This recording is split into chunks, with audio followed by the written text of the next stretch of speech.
Ya apalagi kalau ya sorry itu kalau Ya. ketemu di medsos Medsos, ada aja oknum yang sebenarnya calo. Ya, oke. Kadang dari sablon nyalahin cutting nanti nyalahin sablon, Nyalahin nanti sablon. jahit nyalahin sablon, atau enggak jahit nanti nyalahin cutting Jadi gitu-gitu. Jadi pas salah-salahan lah ya, Heeh. jadinya ujungnya ya.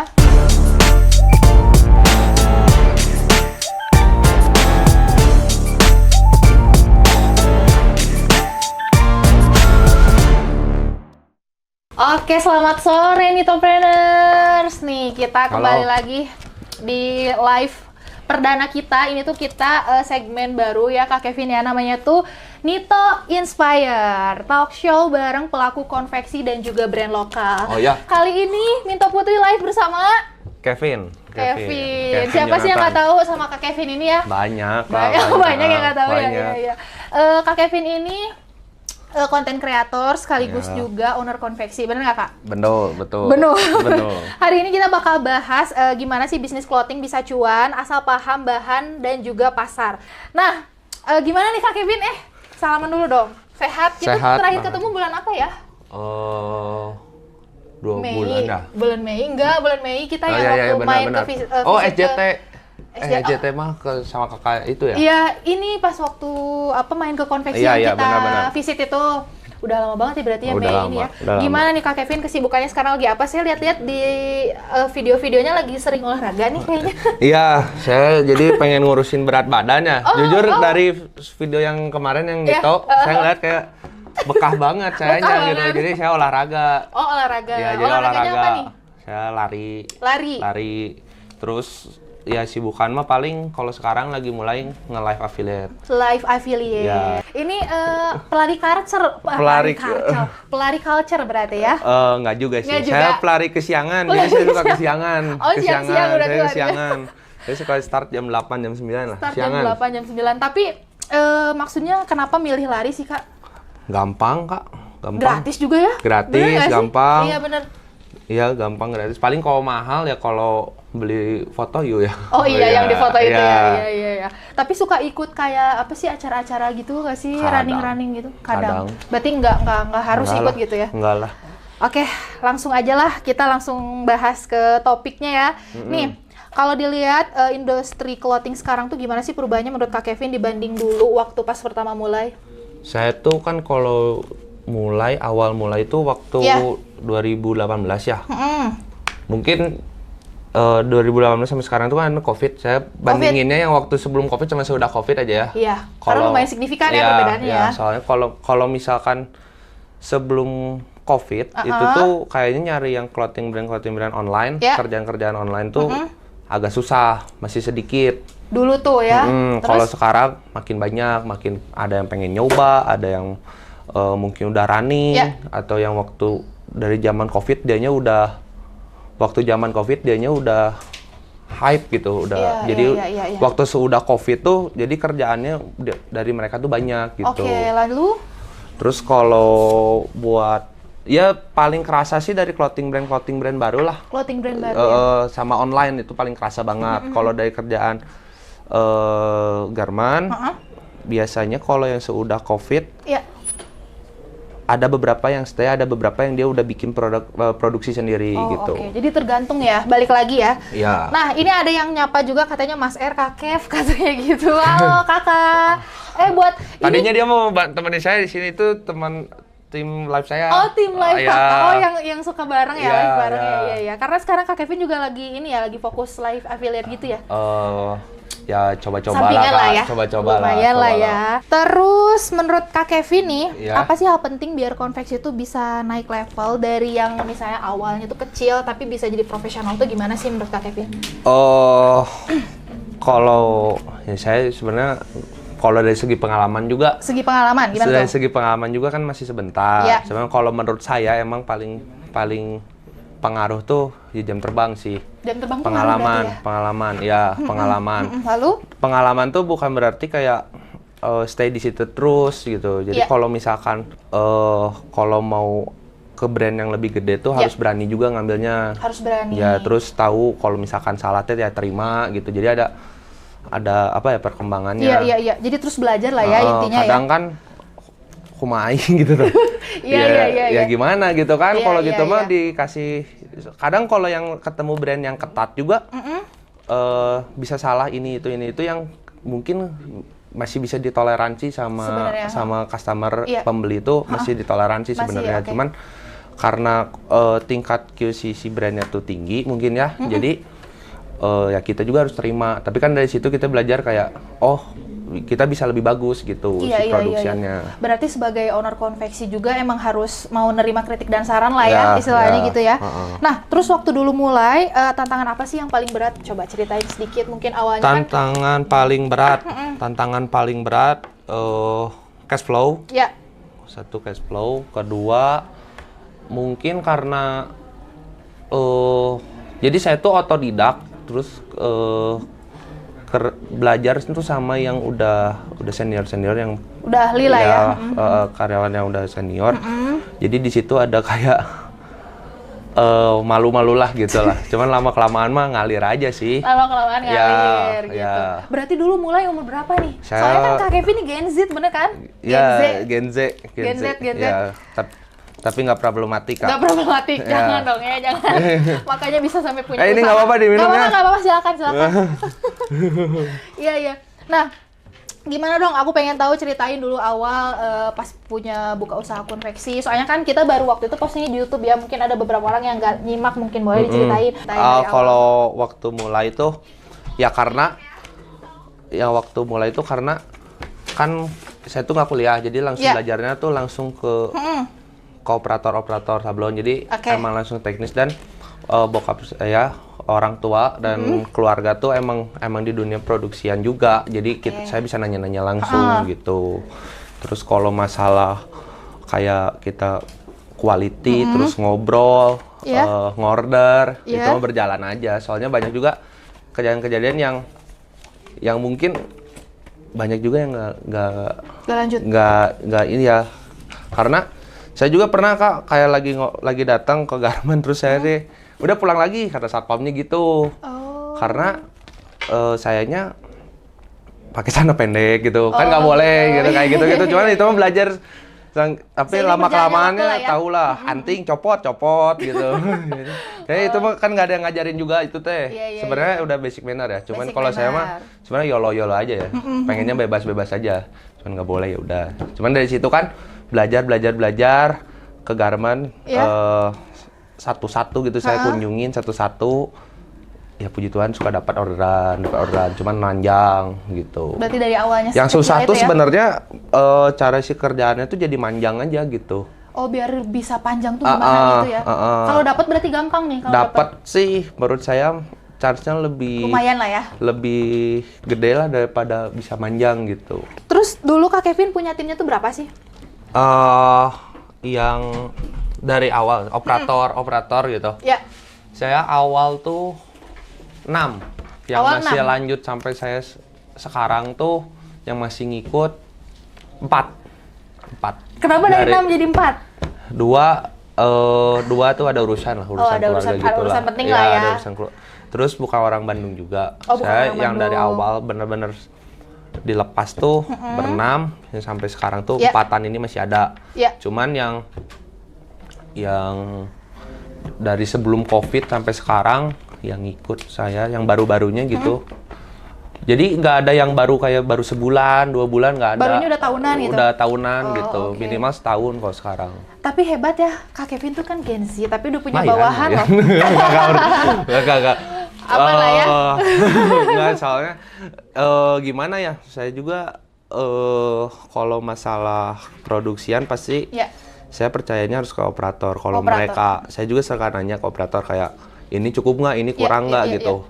Karena saya juga ngobrol sama operator kayak, saya nggak bisa kalau terus-terusan diproduksi, kita nggak bisa ngorder, kita nggak ada perorderan gitu. Jadi saya harus keluar. Jadi saya agak percayain ke mereka juga gitu. Cuman nanti kalau misalkan buat QC dan segala macam, bisa saya turun tangan saya gitu.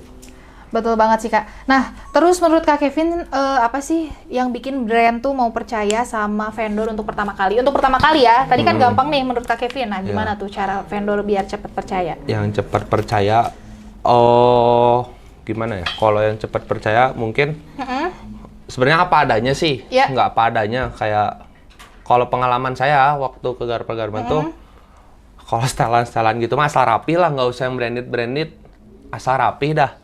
Terus kasih lihat sampel-sampel apa gitu, biasa jalanin apa. Kadang suka banyak yang so iya juga, ini mah gampang, itu mah gampang. Padahal gitu ya. Terus sebenarnya lebih apa adanya aja. Dan kasih tahu kapasitasnya, kita harus tahu kapasitas kita tuh berapa gitu. Misalkan kita tuh sehari bisa berapa, 200 gitu, 200 misalkan pieces. 200. Yaudah nanti kita ngomongnya ya 200 gitu. Kadang dari garment kan ada, atau dari brandnya suka ngomong, bisa nggak nih, saya butuhnya 400 per hari, atau ini 1000 bisa berapa hari gitu. Kadang ada yang suka nyepelin kayak 3 hari, 2 hari gitu bisa. Padahal mah ya praknya kan namanya produksi tuh harus dihitung juga gitu. Tetek bengeknya harus dihitung. Kadang ada yang nyepelin itu.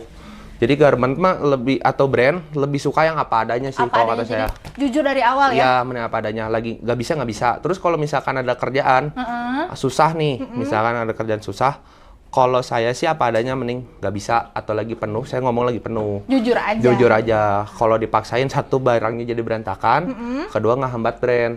Si brandnya juga jadi ada trust ke kita, oh iya bener, jadi kalau kerjaan ke kita teh bener gitu, dijaga gitu. Tapi kan kadang ada juga nih beberapa konveksi mungkin yang bilang kalau ya udahlah ambil aja, tapi nanti pas kenyataannya dikejar-kejar, jadi nggak enak ke kita juga. Sekarang kayak posisi kayak gitu teh paling nggak enak kalau di konveksi teh.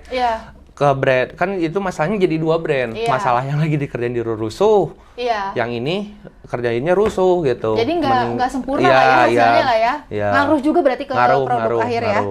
Nah, katanya ada yang bilang gini nih, kata Kak M dari TikTok, Kak gimana sih caranya percaya konveksi atas kain yang kita serahkan karena pakai jasa jahitnya aja? Misalnya kita beli kainnya mungkin ya, terus pakai jasa jahit, maklun mungkin ya. Percayainnya gimana? Ya, itu gimana ya? Mercayain sebenarnya gimana ya? Ngobrol dulu aja sama si vendornya, lebih sering ngobrol gimana. Terus kalau masalah maklun segala macam, sebenarnya inilah DP-DP-an jangan full duit. Jangan full duit. Jangan langsung full ya. Dan yang paling penting sih kayaknya menurut Minto Putri itu harus tahu dulu kalau konveksinya ada, Kak. Iya, kan? Jadi datengin kalau bisa. Hantu gitu. Ya kan, datengin langsung. Gitu, ya kan? Ya apalagi kalau kalau ketemu di Instagram, di medsos, bahaya banget. Medsos tuh ada aja oknum yang itu tuh sebenarnya calo. Jadi kalau emang pengen trust banget, sebenarnya calo tuh nggak masalah banget sih, nggak masalah asal tanggung jawab. Kadang kalau calo terus minta duit di awal, terus ya zong lah, kaliannya zong ya, gimana lagi, kalian nggak tahu tempatnya di mana, apanya di mana gitu. Oke, ada yang nanya lagi, benar Kak kadang disepelein, katanya kata Kak Ave Creative Production yang tadi bilang. Benar. Kadang nyepelein ya orang tuh ya. Kadang nyepelein, kadang gampang lah, gini lah, gitulah. Soalnya menurut saya ya, dan saya juga sering diskusi sama keluarga saya, terutama papa saya, kalau misalkan produksian tuh ya jangan disepelein. Misalkan sablonan, saya kan basicnya sablon ya. Jadi kalau sablon kita dengan quantity 300 gitu, misalnya 300, cuman nyablon aja kenito gitu, putih. Itu tuh ya bisa aja ada sheet happen-nya gitu, ada reject-nya tuh bisa aja gitu. Bener. Jadi jangan nyepelein kalau kata saya. Guys, tuh kan, karena sebenarnya sesuatu yang pengen hasilnya indah tuh ya memang harus sabar ya. Iya, terus kayak quantity kecil pun ya itu juga jangan disepelein sih sebenarnya. Justru kalau saya juga, jujur kalau quantity kecil saya justru kurang bisa ngehandle, karena saya udah terjunnya ke biasa yang banyak langsung yang agak masalah gitu. Lumayan masalah berarti ya. Nah, gimana nih Kak Kevin? Banyak konveksi baru yang muncul, tapi tuh nggak semua bisa bertahan. Nah, sebenarnya tantangan terbesar konveksi itu apa? Sebenarnya hampir sama sih tadi sama yang tadi. Sebenarnya yang satu cash flow. Cash flow, sistem. Nah, yang paling penting sih sebenarnya orderan. Kalau nggak ada orderan mau jangan ngerjain apa kan? Orderan sebenarnya. Bener. Terus kayaknya komunikasi brand sama vendor tuh sering jadi masalah nggak sih menurut Kak Kevin? Terus gimana sih cara jaga hubungan yang sehat gitu? Ya itu kalau kata saya mah apa adanya, kalau nggak bisa nggak bisa. Jadi jangan kayak di awal ngomong bisa, praknya enggak gitu. Biasanya itu orang nggak balik lagi ya kalau kayak gitu? Iya, udah kecewa. Udah kecewa ya, bener terus kalau misalkan, ini terlalu resiko gitu ya, resiko kita ngomong dulu di awal gitu, ngomong dulu di awal. Jadi kita juga, kalau bagi saya vendor juga harus berani ngomong juga kalau ini tuh nggak bisa gitu. Nggak bisa. Pernah beberapa kejadian juga saya ngomongin nggak bisa. Kalau dianya nurut gitu, benar. Ya udah dia langsung ganti modal atau gimana. Tapi kalau dianya tetap mau kayak gitu, hasilnya juga ya saya udah ngasih tahu di awal. Jadi kan enak, sama-sama enak kalau kayak gitu. Saya udah ngasih tahu dulu nggak bisa gitu. Nah itu guys, jadi jangan lupa ya untuk jaga kepercayaan itu emang harus kayak gitu tuh. Nah terus pernah nggak sih punya klien yang lumayan ribet, tapi malah jadi langganan? Ada nggak kira-kira? Ribet tuh sebenarnya beda-beda sih. Kita dapetin customer tuh nggak tahu sih. Kalau saya sebenarnya kalau dari sistem tuh masih konvensional. Nggak yang kayak ada tim admin, tim ini, tim. Saya masih konvensional. Jadi gimana ya, ngadepin customernya sama saya sendiri jadi beda-beda gitu. Saya anggap beda-beda, bukan yang kan kalau konveksi-konveksi yang udah masuk sosmed gitu biasanya. Dia ada tim admin gitu, dia ada tim admin, jadi dia ke-track tuh jelas. Jadi flow-nya ngikutin si konveksinya. Kalau saya masih konvensional, jadi ribet tuh beda-beda. Ribet tuh beda-beda, cuman ya gimana, kalau saya mah santai lah, anggap nyantai aja gitu. Jadi apa adanya. Berarti kalau yang ribet pasti ada ya? Pasti ada. Tapi pasti ada aja. Gimana cara kita untuk ngadepin hal tersebut gitu ya? Gitu. Tapi oke aja kan maksudnya. Tapi nggak malah masalah sih, kadang kan misalkan dia pengen perfect banget, soalnya brand mereka yang jualan gitu kan. Iya, mereka kan harus punya standar tersendiri ya. Masalah, cuma kalau misalkan beberapa kali kejadian juga dia terlalu, bagi saya terlalu tinggi dan saya agak ribet ngerjainnya, malah jadi ngeganggu kerjaan saya yang lain, terus ngeganggu produknya dia, flow-nya mereka, daripada saling menghambat, ya udah mending nggak usah gitu. Oke. Bagus banget tuh ya. Maksudnya bisa dicontoh juga nih untuk para konveksi-konveksi ya yang baru mulai gitu ya, yang baru mau coba usaha bisa juga nih. Nah, terus kalau ngomongin produksi Kak, pasti nggak lepas dari bahan. Seberapa besar sih pengaruh kualitas bahan terhadap hasil akhir si produk tersebut? Oh, ngaruh sih. Ngaruh banget berarti ya? Ngaruh sih. Kadang kalau bahannya kurang, nanti di bagian produksi tuh pas salah-salah, apalagi maklunan. Kalau maklunan misalkan, maklunan kan ada maklunan cutting, maklunan jahit, sewing, jahit, sewing, terus ada ya sama packaging dan finishing lah ya. Terus ada printing tuh, sablon, bordir dan lain-lain. Nah ini tuh kadang 3 ini tuh jadi pas salah-salah, ternyata mungkin dari bahannya emang ciut. Kadang dari sablon nyalahin cutting, gitu. Cutting, nanti nyalahin sablon, jahit nyalahin sablon, atau enggak jahit nanti nyalahin cutting, gitu-gitu. Jadi pas salah-salah lah ya, jadinya ujungnya ya. Terus gimana tuh caranya biar nggak salah-salah tuh gimana? Apa ada tips nggak kira-kira? Tips ini sebenarnya saya juga jamin Kak, kalau ini ada konveksi yang nonton, saya jamin pasti punya teknikalnya masing-masing, punya teknik masing-masing, pasti udah jago lah gitu. Tapi cara ngindarinya sebenarnya dengan yang trust aja gitu, sama si bahannya. Katanya, bentar ya Kak, sambil ini aku jawab pertanyaannya, nggak apa-apa. Kenapa ya Kak? Konsumen saya bilang kalau 24S itu tipis dan kurang bagus. Nah kemarin juga Kak Kevin ada ya konten edukasi yang datang ke store kita, itu pure beli ya.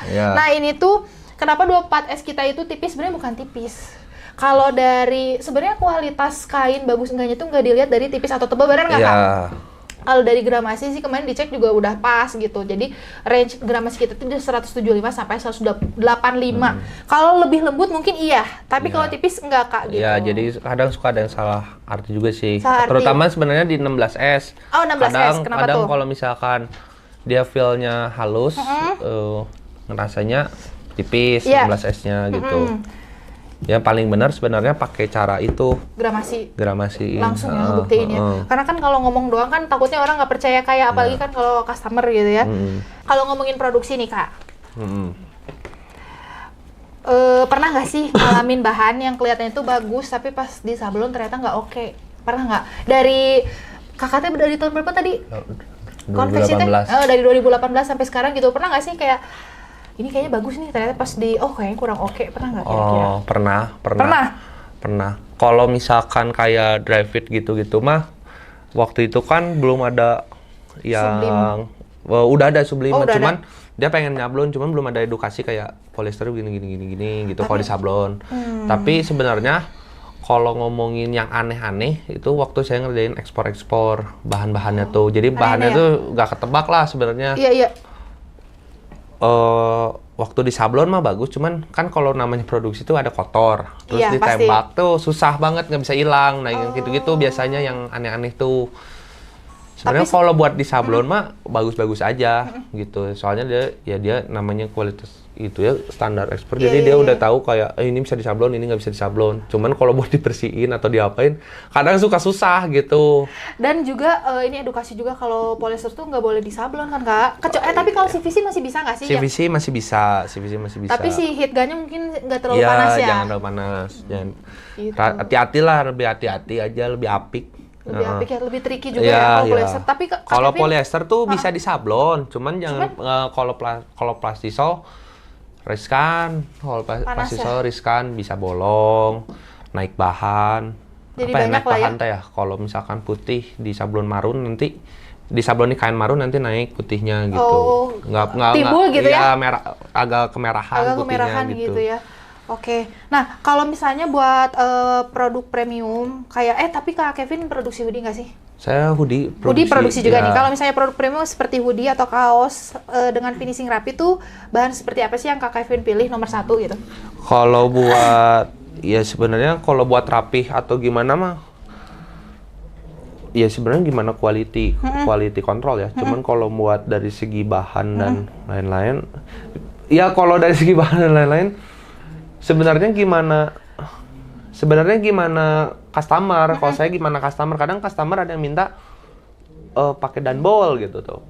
Pakai danbol, pakai ini, pakai itu gitu. Jadi saya mau gimana customer, mau dia pakai combat, mau dia pakai fleece cotton, mau pakai CVC, teri gitu. Bebas lah ya. Terserah saya mau gimana customer gitu. Kak, jadi untuk bahan kaos oversize yang bagus apa yang nggak bikin panas Cina? Kalau oversize nggak bikin panas. Nah, kalau misalkan pakai 30S atau 24S oversize tuh, kalau ngejar adem ya, sebenarnya kan itu lebih tipis, sebenarnya bisa, cuman si bahan tuh nggak jatuh. Teksturnya ini ya, gelabar-geleber gitu ya. Gelabar-geleber, benar. Jadi kalau mau jatuh tuh kayaknya 20S aman gitu, ya? Aman lah 20S. Cuman masih nggak sekokoh si 16. Cuman kalau misalkan 16 mungkin kan tebel-tebel, jadi kayak kesan ademnya kan misalkan kurang gitu ya. Kurang. Nah kalau katun tuh aman, tapi kalau mau alternatifnya 20S dulu cobain. 20S dulu cobain. Kalau misalnya pengen yang lebih jeg-jeg banget gitu ya, 16S gitu. Nah, kalau misalnya banyak banget nih Kak UMKM yang pengen mulai jual kaos sendiri ya. Menurut Kak Kevin, langkah realistisnya itu gimana sih? Mulai kaos ya berarti. Misalkan orang pengen bikin clothing brand gitu atau dari konveksi buka brand? Enggak. Pengen bikin clothing brand. Bikin clothing brand. Sebenarnya yang harus diperhatiin apa ya? Modal dulu. Modal. Nah itu modal tuh emang vendor tuh sekarang banyak dengan MOQ yang rendah. Terus bisa banting-banting harga lah. Banting-banting harga. Bisa, cuman sebenarnya kalau clothing brand tuh wah ngeri-ngeri kalau sekarang ya. Brand-brand baru juga photoshootnya kayak gimana, campaign-nya gimana, dari situnya sebenarnya. Berarti emang harus lebih belajar lagi. Kayaknya lebih ke marketing, terus budgetingnya, sambil ngumpulin sambil ngumpulin modalnya. Sambil ngumpulin modal, sambil belajar marketing mungkin ya. Iya, benar banget. Nah, ada yang nanya juga nih Kak, sambil selang-seling lagi Kak Dela, ini katanya Kak kalau buat kaos daily anak rekomen yang berapa S? Kalau buat daily anak, homemade juga cukup ya 30 juga iya cukup sih, ya. kayaknya anak mah rada hareudang ya kalau 24 atau 20. 30. Iya, iya. Tapi kalau misalnya mau yang lebih premium kayak yang ada antibakteri, bambu bisa, tensel modal bisa. Jadi itu mah tergantung balik lagi ke modalnya ya, maunya cocoknya masuknya kemana gitu sih kos ininya jualnya. Buat building brand, buat nyari klien-klien gitu enaknya kemana? Jadi perintis agak berat cenah. Perintis berat sama Kak, saya juga perintis Kak. nyari orderan gitu. Iya, nyari. Oh. Ya maksudnya nyari orderan Kalau gimana? nyari orderan tuh gini. Kalau saya dulu saya tuh jadi rumah sama tempat kerja tuh misah. Jadi rumah sama tempat kerja misah. Cuman dari tempat kerja tuh tetangga-tetangga tuh itu tuh dia konveksi juga. Karena saya sablon, jadi saya suka datengin, suka tanyain sablonnya di mana, gitu-gitu. Suka tanyain butuh tempat sablon nggak. Terus sebenarnya papa sama om saya tuh emang udah di dunia produksian sebenarnya. Cuman waktu saya tuh awal emang dilepas dari orderan sendiri. Cuman waktu mereka jalan tuh masih pabrik orderannya tuh masih di sana juga gitu. Makanya saya suka nanya di mana alamatnya, saya datengin. Kadang disuruh pulang lagi sama satpamnya, disuruh pulang lagi karena harus janjian kan. Kadang saya samperin ternyata mau ngasih gitu. Samperin ternyata gimana gitu. Jadi lebih ke samperin aja, samperin. Iya. Kita yang jemput bola ya. Kita jemput bola. Gitu. Modric lah. Yes, Luka Modric lah. Lanjut lagi ke pertanyaan. Kesalahan paling sering dilakuin sama pengusaha fashion pemula itu apa ya? Konveksi ataupun apalah itu? Konveksi, kesalahan paling ngegampangin sih udah itu doang. Itu balik lagi berarti ya sama ya, ngegampangin ya. Udah. Nah, terus kalau menurut Kak Kevin, brand lokal tuh sekarang potensinya gimana sih? Potensi brand lokal. Kalau misalkan benar, konsep benar dan sebenarnya kalau buat clothing brand kayaknya sekarang makin bisa edun bisa meledak gitu. Karena banyak juga brand-brand baru yang langsung meledak. Iya, langsung meledak juga banyak. Entah dari photoshoot, entah dari konsep, entah dari mana. Contoh saya beberapa content creator, teman-teman content creator misalkan Mas Yo, Mas David, Bang Talbot gitu-gitu kadang dia suka ngasih tahu ada brand-brand ini loh di kontennya. Jadi ternyata brand-brand baru juga sekarang banyak gitu, banyak yang keren-keren juga gitu. Brand lokal tuh ternyata nggak kalah ya sama brand luar ya.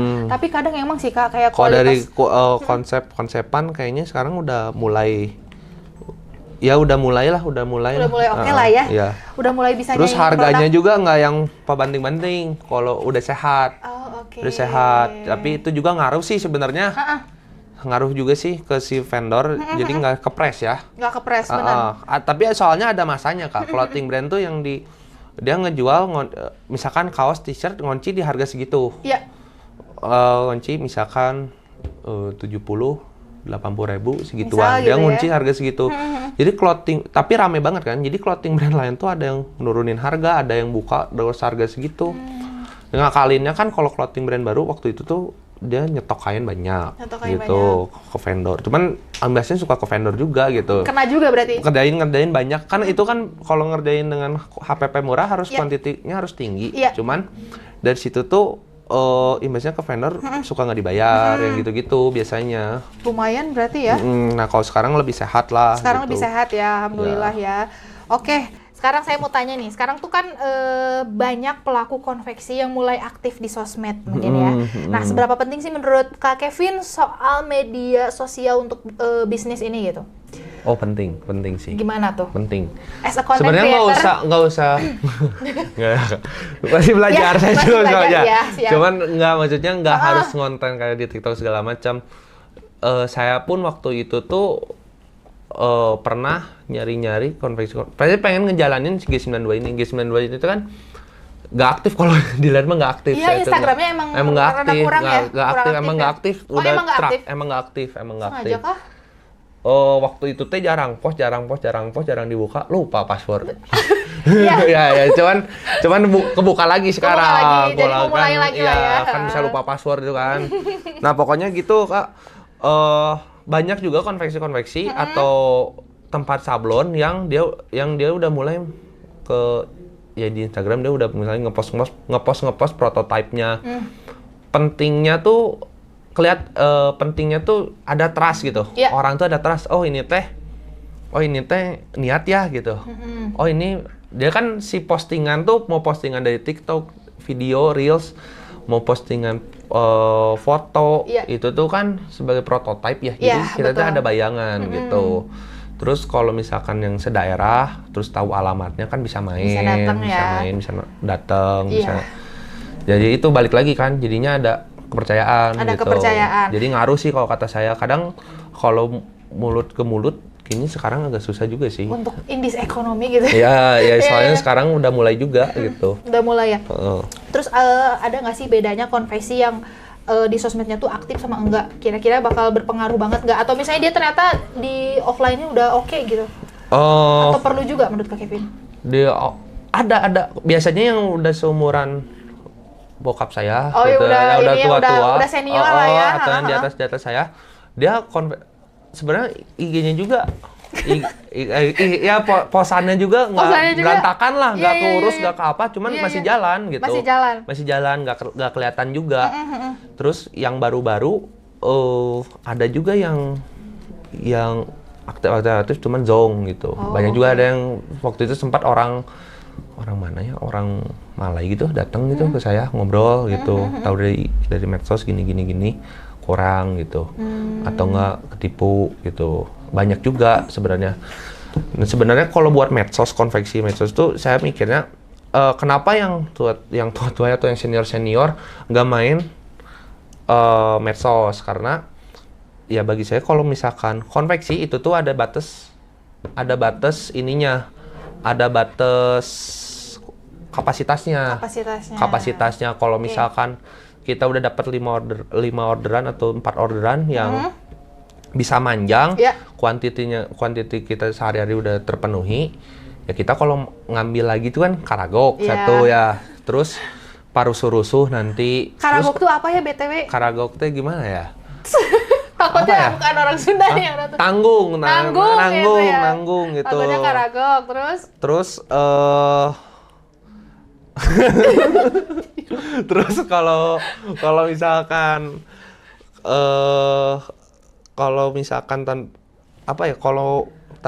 kapasitas kalau misalkan kapasitas itu tuh kalau misalkan lagi momen lebaran atau nggak akhir tahun kan itu bisa tiap brand tuh bisa 2-3 kali kapasitas naikin produksian kan. Nah bayangin kita nambah terus manjang. Terus orderannya dimanjang, ya semua juga pengen manjang. Saya juga kalau dapat orderan lagi pengen manjang gitu. Iya, benar terus, banget. Nanti jadinya kacau waktu di Lebaran, waktu akhir tahun, Agustusan, gitu-gitu pasti jadi kacau. Jadi kacau ya. Oke, bener banget tuh guys. Nah, tapi ada juga yang merekanya tuh emang demen ngepost. Ada aja. Emang suka aja. Iya, dianya niat ngepost gitu, dia ngedit, prototype, ngedit, post, ada aja. Banyak ya kayaknya. Ada aja. Udah mulai cuman kalau ya. saya kan konvensional, jadi ya udahlah gitu gitu. Lumayan capek soalnya ya, capek. Nguras waktu. Nah, next ada dari Building Brand lagi. Kalau ortun kan kita harus kerja, tapi kita pengennya jadi entrepreneur. Ada tips yakinin mereka nggak Kak katanya? Kan Kak Kevin dulu cerita dong, dulu yang awal itu. Kalau misalkan disuruh gimana ya? Dia tuh disuruh kerja. Tapi pengennya teh jadi entrepreneur kita teh. Ya, tapi harus kerja kata orang tua teh. Nah, gimana nih cara buat yakinin mereka gitu? Sebenarnya kalau misalkan buat ini saya sempat ngobrol juga sih sama si Tristan ya. Kalau misalkan mau jadi bisnis juga kan perlu modal. Paling penting tuh modal. Jadi kalau kerja dulu pun nggak masalah sebenarnya. Sambil belajar gitu. Iya. Jadi sambil kerja tuh ngumpulin uang sambil belajar, karena mau kerja di mana juga pasti dapat ilmu kan. Iya, bener. Terus kalau misalkan udah kekumpul baru buka, nah itu kan kalian bisa lebih mastiin ke orang tuanya gitu. Bener. Bisa lebih mastiin ke orang tuanya mau bisnis ini, bisnis itu. Kalau tiba-tiba juk lulus, mau bikin usaha apa? Ya kan ada khawatir juga kan, namanya orang tua kan, daripada habis waktu. Nah yang ya kerja mah kerja dulu aja, cuman sambil mikirin gitu. Sambil nyiapin lah ya untuk nantinya. Pernah kejebak iklan overclaim gak, Vin? Kain gak sesuai klaim itu? Biasanya lanjut produksi atau gimana? Overclaim. Nah, overclaim gini, kalau misalkan namanya gimana ya, nama dari marketing, kalau saya sih selalu cobain sampelnya dulu, katalognya dulu. Pun kalau misalkan dikasihnya cuma segini, kan nggak bisa diapa-apain. Iya dong. Saya pasti beli sekilo dulu, gitu. Pasti sekilo dulu. Jadi ya puji Tuhannya saya nggak pernah, ya pernah sih, cuman bukan di kuantiti yang banyak, karena biasanya yang bahan yang aneh-aneh, pengen A, pengen B, pengen C tuh biasanya tuh dengan kuantiti yang minim lah gitu. Jadi nggak pernah kayak, ya puji Tuhan nggak pernah yang kayak jebret-jebret gitu, nggak pernah yang banyak gitu. Jadi aman ya? Jadi kalau dari saya sih, kalau misalkan mau nyoba bahan-bahan aneh, ya cobain dulu lah sekilo 2 kilo gitu. Jadi kan kita juga nggak gimana biar tahu ya. Biar tahu. Kalau sekecil ini kan bisa diapain atau ya? Gitu. Oke. Kata kaos premium, kain tebal atau tipis? Coba bahas Kak Kevin. Kain tebal atau tipis? Tadi kita udah bahas ya. Sebenarnya kain tebal atau tipis buat apa nih, nggak tahu ya? Oh, ini tren 2026, kira-kira kain tebal atau kain tipis? Kain tebal atau tipis, kalau tren 2026 menurut saya fashion tuh bakal yang reguler lagi ya, lebih kecil lagi, jadi nggak oversize. Kenapa jadi tuh? Balik lagi ke reguler. Soalnya kayak sekarang udah rame fitted dari Boxy, terus itu kan Boxy pun dia Boxy fit gitu, jadi lebih nge-crop, lebih gimana gitu. Jadi kayaknya mungkin bisa aja reguler lagi. Jadi mungkin yang tipis. Oke. Cuman ya kalau yang tebal juga masih bisa sih. Masih bisa sih ya. Berbadan berisi jadi nggak nyeplak gitu. Iya. Tapi ya kalau menurut Minto Putri sih Kak, kayak sebenarnya regular t-shirt tuh paling aman. Kenapa? Paling aman. Karena cuaca Indonesia tuh sekarang lagi haredang. Bener. Bandung sekarang tuh lagi panas kan? Bandung tuh lagi panas banget. Cocok kayaknya. Kalau pakai oversize kan rada gimana gitu. Kalau yang nggak biasa sama yang tebal-tebal mungkin merasa 16S tuh gerah ya. Gerah, benar. Tapi ada aja nggak sih kayak anak-anak culture sekarang tuh pengennya ya udah yang penting look gue bagus gitu. Maksudnya di foto tuh bagus kan. Pasti kalau oversize atau ini kan looksnya tetap bagus gitu dibanding kayak 24S atau 30S dijadiin oversize gitu. Sebenarnya looks bagus atau enggak gimana muka Kak? Ya kan? Cuman enggak jangan style, cocok-cocokan. Cuman kalau misalkan tapi kalau misalkan anak culture gimana? Saya kurang tahu. Soalnya saya nggak culture. Kalau saya pakai pakaian, yang penting nyaman aja. Sama yang penting nyaman, bebas lah. Mau gimana? Mau brand apapun yang penting nyaman ya? Nyaman dah, yang nyaman, penting nyaman. Dan juga biasanya tips fashion tuh kayak at least pede sih. Mau pakai baju apapun pede mah bagus. Pede, betul. Kayak gitu, betul. Mau warna merah. Warna cabe, gonjreng juga aman ya? Asal pede ya? Ya, warna-warna stabil aman. Oke, nah sekarang aku mau nanya lagi. Satu pertanyaan terakhir. Boleh. Ini pertanyaannya nggak ada di cue card, tapi pertanyaan dari pertanyaannya. Boleh. Apakah Kak Kevin jomblo? Enggak deh, bercanda. Enggak. Lebih pilih. Aman. Aman ya, bercanda gitu. Lebih pilih jadi konten kreator. Jadi misalnya Kak Kevin mau terjun ke jurang, cuman ada 2 yang bisa nyelamatin. Lebih pilih jadi konten kreator atau owner konveksi? Jawab sama alasannya ya. Konten kreator atau owner konveksi? Harus pilih salah satu, jadi gak bisa dua-duanya. Aduh, banyak. Ayo. Tahunya ini vendor-vendor lagi pada nonton. Nanti saya jawab ini lagi. Ya gak apa-apa. Kan ini... Enggak gini. Kalau saya jawabnya gini aja. Oke, jawab aman.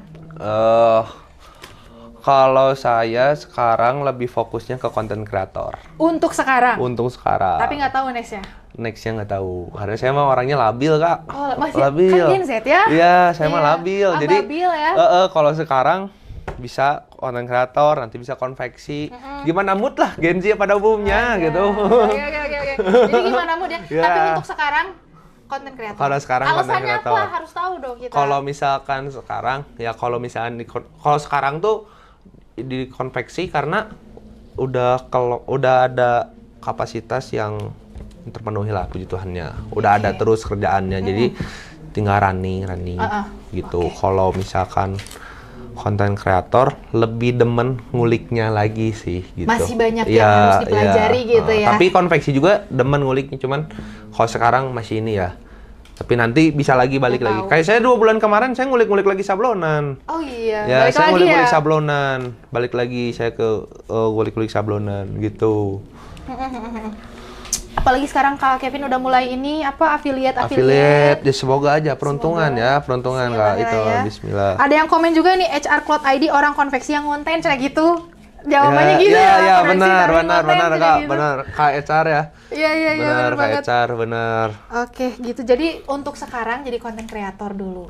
Orang sekarang konten kreator dulu. Mungkin nanti nextnya udah 50 ke atas slow living jadi owner konveksi gitu ya gitu kan. Kayaknya kalau udah slow living saya lebih milih di rumah aja udah sih. Udah kerja ya. Oke. Wah, ini nggak kerasa loh Kak, gitu udah sejam lebih, lebih 4 menit ya, nggak kerasa. Seru banget ini obrolan daging semua ya guys. Ya. Daging semua nih, Daging thank you so much ya Kak Kevin ya udah main-main ke sini.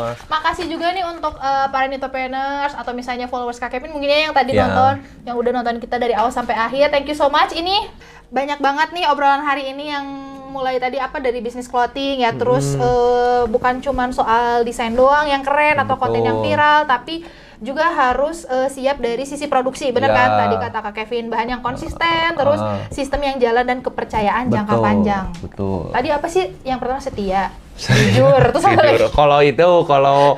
Kalau apa buat sama vendor. Sama vendor itu ya, setia, kalau jujur. sama brand sama vendor apa adanya aja intinya mah. Jadi Kalau diri misalkan sendiri ya?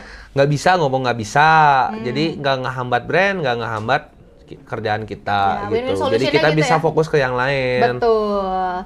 Nah, dan juga nih buat para Gen Z kayak Kevin ini yang mau mulai brand, semoga sesi Nito Inspire di sore ini bisa jadi bekal biar nggak cuma berani mulai doang. Amin ya. Tapi juga siap tumbuh dan juga bertahan nih. Terima kasih ya buat Kak Kevin juga nih udah nyempetin waktu main-main ke Nito ya, lumayan deket ya dari deket dong, deket ya, makanya saya langsung terbang ke sini ya. Makasih juga atas insight dan juga tadi sharing-sharingnya, dan juga makasih buat teman-teman yang udah nonton dari awal sampai akhir. Oke, makasih juga nih buat Kak Kevin, terus aja makasih. Tebak aku ngomong berapa kali makasih. Iya, terus santai aja Kak, santai aja. Oke, jangan lupa untuk follow, like, dan juga subscribe untuk di YouTube ya, dan juga untuk like nih kalau misalnya ada konten Kak Kevin lewat atau konten kita lewat. Terus yang mau belanja kain jangan lupa di Nito aja. Di Nito ini sistemnya bagus sih, tapi Nito salah satu sistem bagus sih. Terima kasih. Saya tuh bingung ya, web nggak nge-lag. Iya. Web nggak nge-lag, terus gampang, cepat lah respon. Kalau kurang 1-2 kilo, loadannya masih bisa nyari. Oke. Ternyata emang ini kantornya udah kayak warnet ya, kalian lihat ya. Lengkap ya? Lengkap ya. Lengkap sih. Lengkap ya Kak. Komputernya juga banyak, jadi pantas fast respon ya. Fast respon. Berarti Kak Kevin meskipun dekat di Bandung, ordernya bisa ke portal juga? Kalau saya mau portal. Portal. Terus gampang lah, kode apa aman juga kan. Aman lah ya. Jadi nggak akan kebalik ya. Nggak akan kebalik karena itu kode uniknya. Kode uniknya punya si masing-masing klien itu udah pasti ada. Kita tutup nih Nito Inspire ini dengan satu pesan. Pesan boleh. Brand yang kuat itu dibangun dari sistem, konsistensi, dan juga kepercayaan. Kalau dari Kak Kevin ada nggak apa? Brand yang kuat itu dibangun dari apa? Satu kata. Yang kuat, konsisten. Sama berarti ya. Oke, kalau gitu sampai ketemu di episode Nito Inspire berikutnya. Mungkin nanti nextnya ada offline, we never know. Ya. Oke, bye. Terima kasih. Dadah, thank you. Dadah. Pas dulu. Tos.